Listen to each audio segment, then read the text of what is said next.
Изпратиха ми мистериозен буркан пълен с всякакви бижута и днес ще го отворим заедно. По принцип, аз се скъсвам да гледам такива видеа. Не знаех, че продават такива мистериозни буркани в България. Това виждаш ли го?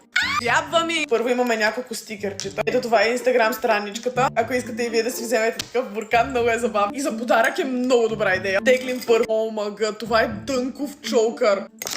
Запазвам. И между другото, каквото остава за мен, ще го редим на ето тази невероятно прекрасна, ръчно изработена поставка за бижута.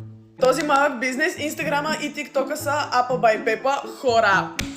Ако ви трябва някакъв интересен подарък, или ако ви трябва за вас, продължаваме натам, кутията пълна с тайни. Това е обица, обаче аз за съжаление нямам дупки за обици. Всички обици, които имам са с клипсове, така че това ще отиде за някой от вас. Имаме тези пери. Това остава за мен.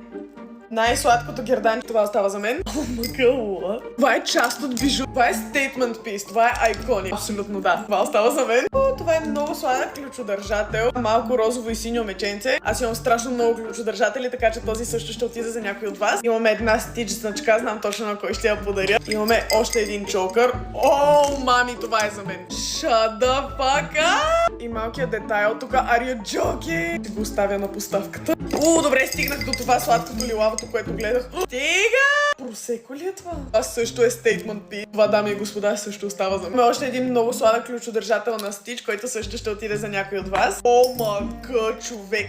Тези обици! Много ме е ядно, ще трябва да ги дам на някой от вас. Последният чокър.